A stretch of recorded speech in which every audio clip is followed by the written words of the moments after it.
We should pray against group of armed people invading government building, which may lead to casualty. Please pray that God stop that, okay?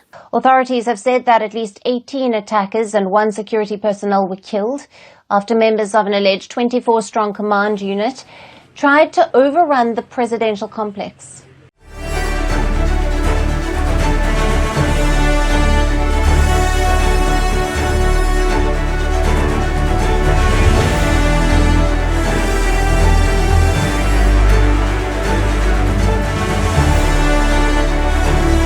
On the 31st of December 2024, during the crossover service in the wilderness, Apostle Peter John Gabriel prophesied that he saw a group of armed men invading government building, which may lead to casualties.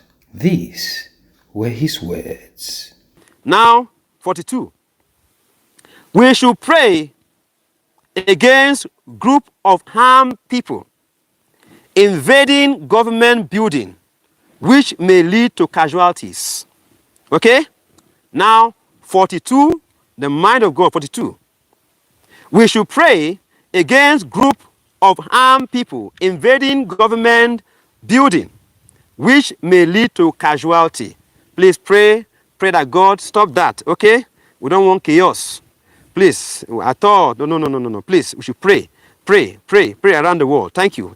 In confirmation of God's word, on the 8th of January 2025, just 8 days after the prophecy was given, news broke out that a group of armed men attacked the government building of Chad, killing people, exactly as Apostle Peter John Gabriel has prophesied. Let us watch what happened. In the Central African country of Chad, there has been a deadly assault on the presidential complex. Several gunmen attempted to storm the head of state's residence in the capital of N'Djamena. Now, this attack came just hours after China's top diplomat had met with Chad's president in the presidential palace. Authorities have said that at least 18 attackers and 1 security personnel were killed after members of an alleged 24-strong command unit tried to overrun the presidential complex.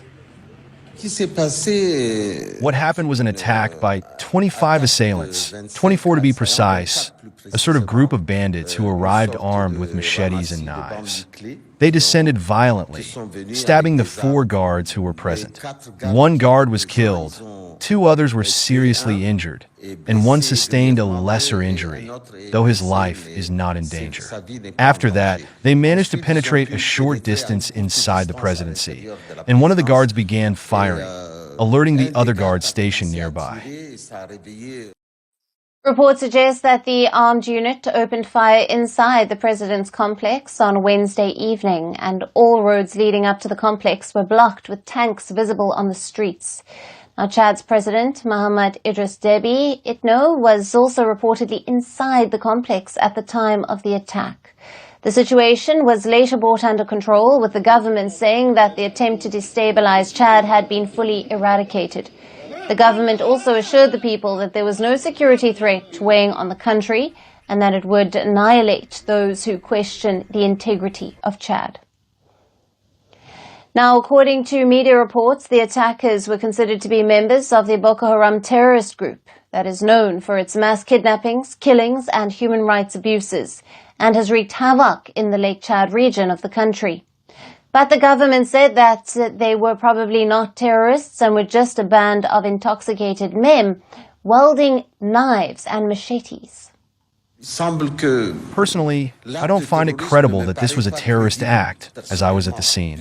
However, the public prosecutor will provide clarification on the matter. In reality, they're a group of amateurs. They had no weapons of war. Their attempt was disorganized and completely incomprehensible. Now, the attack on the presidential complex coincided with the official visit by China's Foreign Minister Wang Yi, who was at the presidential complex just hours before the attack occurred.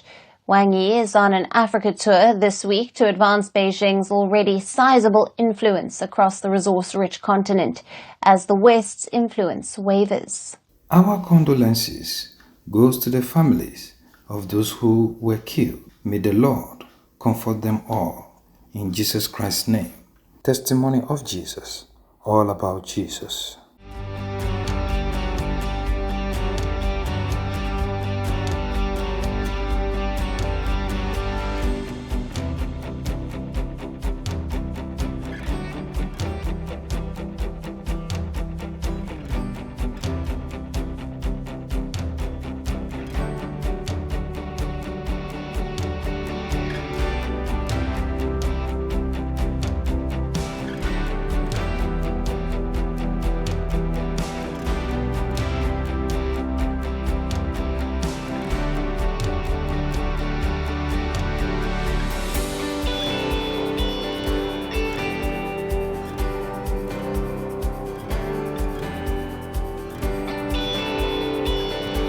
Social media handles are on Twitter at twitter.com/TOJChrist, on Facebook at facebook.com/Testimony of Jesus Official, on YouTube at youtube.com/Testimony of Jesus Channel, and on Instagram at instagram.com/Testimony of Jesus.